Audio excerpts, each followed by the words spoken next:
Don't you just wish you can go back to the 1980s and the early 1990s and play with all your old toys again?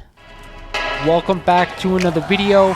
This really popped when I saw it. That to me is a monster increase. Again, this book got hot. This book is ready to go higher. So let's jump right into it. We are back today with another statue review from Diamond Select Toys. Without further ado, let's get into the review.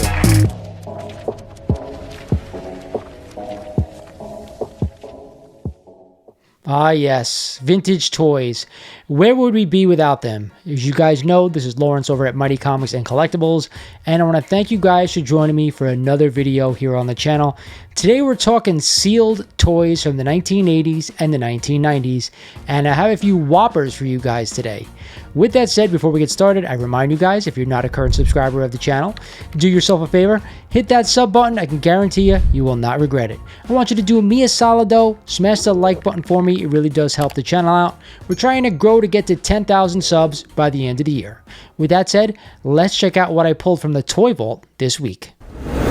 Everybody remembers these wrestling superstars from the 1980s. Yes, I was a huge WWF fan back in the day, like everybody else, and we're going to take a look at a few of them here today, starting with this one. It is, of course, SD Jones from LJN, WWF Wrestling Superstars 1985 mint on card. Now, I will tell you guys this, these were so fun to collect when I was a kid, you couldn't imagine. I remember going to flea markets when I was really young with my mom, and she'd always take me. We'd find the table with all these figures available for purchase. It is really hard to find some of these still mint on card, believe it or not. But here we have SD Jones, and it recently sold on May 12th for $325. To me, not a bad price. I'm actually surprised it is not worth more money, but I know SD Jones wasn't a fan favorite character, but either way, I remember collecting him as a young kid.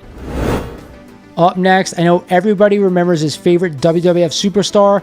It is a 1989 LJN Superstars Rick Rude in a CAS 75 sealed mint on card. The one thing you guys never see, these black carded WWF wrestling superstars are really tough to find mint on card still. You can tell by the price as well.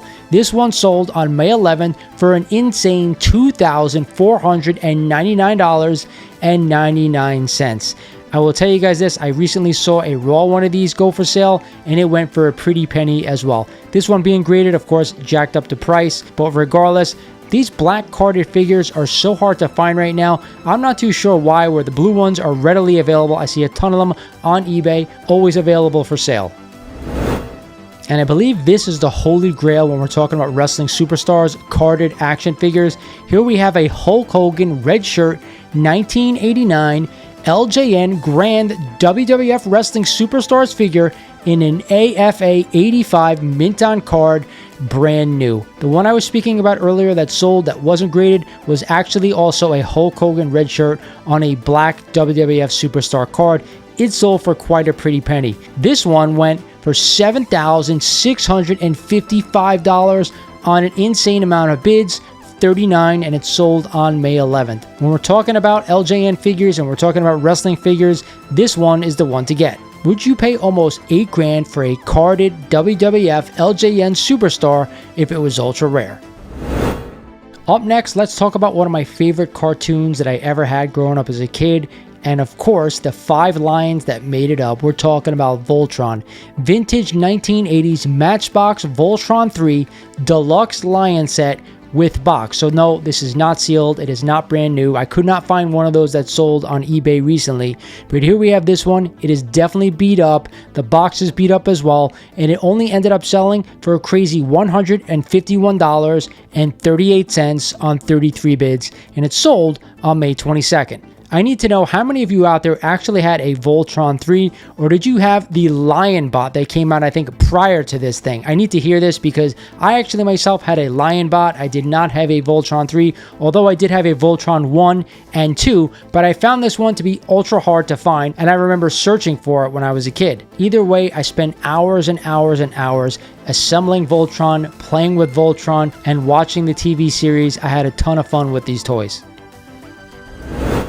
So I had a sub of the channel ask me to talk about these carded figures, and here we have Vintage Secret Wars Captain America on card from 1984 from Mattel. So I had a ton of these as well growing up as a kid. Unfortunately, I have none of them still mint on card. But either way, you can see they're relatively affordable, still sealed. This one, the vintage Captain America, sold on May 21st for only $79.99. To me, that's a steal. I think buying a carded action figure from the 1980s for under $100 is always a steal in my opinion. Did you own these? Did you play with them? Can you believe they're this cheap still 40 years later? Up next is probably the Marvel Secret Wars figure I play with the most. Here we have a Mattel Marvel Superhero Secret Wars Spider-Man figure from 1984, still mint on card. And this one sold on May 19th for only $99.99, with shipping of course. Either way, my favorite from the Marvel Secret Wars line was the black suited Spider-Man. That one and the Dr. Octopus. The Dr. Octopus one was absolutely phenomenal and still to this day one of my favorites. But either way, we have Spidey here. He came with an awesome dial of some sort. I don't know. I still have this figure today. I'm going to show you guys it right now, although mine is a little bit more worse for wear. But either way, I think these are must-own figures for any Marvel superhero fan. And the last Marvel Superhero Secret Wars figure we're going to talk about is this one. And to be honest, I've actually never seen this one before. It is of the Hobgoblin. It also actually came out in 1984. This one, the Secret Wars Hobgoblin figure, mint on card, unpunched, was listed for $400, but actually ended up selling on May 18th for only $325. Now, if anybody is out there is watching this video right now, what makes this one so special? Why is it 3 or 4 times the price as of Spider-Man, as of Captain America? Are they limited? Are they just super rare? Hard to find, mint on card? I'd love to hear from anyone out there if you have the answer. Either way, you guys know I'm a Spidey guy and I love Spidey villains.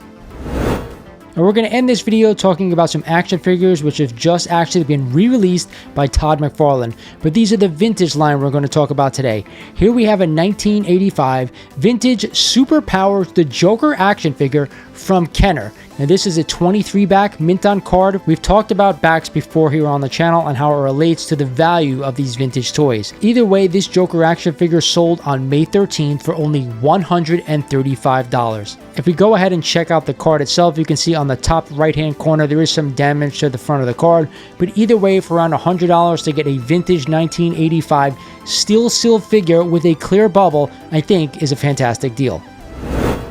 Here we have a mint on card vintage 1980s Kenner Superpowers Aquaman figure. Of course, you can see the bubble has yellowed a little bit, but either way, this one sold on May 11th for $187.50. And as you can see, the card is definitely a little bent towards the middle, but I'm shocked that this one actually went for more money than the Joker, considering how popular the Joker is and how unpopular Aquaman is. I didn't think Aquaman was that unpopular growing up as a kid, and it definitely was fun to play with. So I want to know, again, if anyone out there in the community knows why this one is a little bit more expensive than some of the other figures. And we're going to end this video talking about the Man of Steel himself, a mint on card vintage 1980s Kenner Superpowers Superman action figure. This one sold on May 11th for $214.50 on a whopping 29 bids. Now, you do see the card is mangled a little bit, but we do have a clear bubble, which is also a fantastic sign. Again, a very expensive figure when we're talking about superpowers, but a lot of them can still be had for a decent amount of money. You have to hear from anyone out there who collects these mint on card. Why is this one more expensive? Is it because the card is unpunched? Because the card definitely has some wear to it. I'd love to hear from anyone out there who collects these vintage superpower figures. Either way, they're freaking awesome. So that's it for this one, guys. I hope you enjoyed the video. I'd love to hear from everyone out there who watches it. Do you like these series of videos, me covering mint on card toys from the early 1980s and early 1990s? I gotta tell you, it is a blast from the past, and I'm really enjoying finding out what these collectibles are going for. Regardless, as you always know, this is Lawrence over at Mighty Comics and Collectibles saying thank you for watching, and I will talk to you guys soon.